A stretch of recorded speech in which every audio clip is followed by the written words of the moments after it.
Septic tank soakaway crates are the future of soakaway products. Not only are they really easy to install, but they're also fully compliant with UK building regs.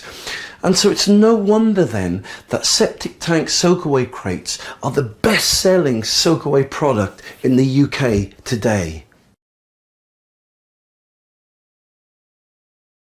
So, how do you install septic tank soakaway crates? Well, it's really easy. Simply dig a hole and then put the septic tank and the silt chamber into the hole, connecting them together.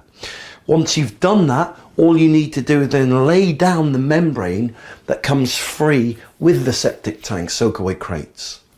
Once you've done that, just start laying the individual soakaway crates on top of the membrane. They simply just clip together, and the clips are also supplied free with the soakaway crates. Now these crates, as I said, are designed for the DIY market and they're really easy to put in. Typically, the crates will take 1 to 2 hours to install. Once you've put the crates in, simply cover them then with the membrane and then just cover the membrane with the topsoil. Job done.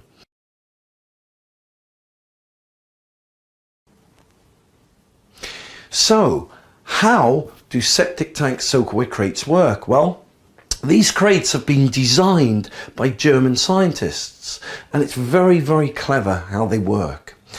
Basically, septic tank soakaway crates create a cavity inside the membrane, and this cavity allows the sewage effluent to flow into it.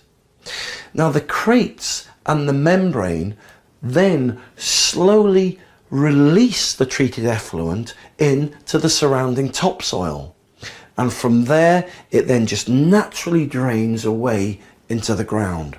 Very clever indeed. For more information, just click the link below this video or visit septictank.co.uk for free help and advice.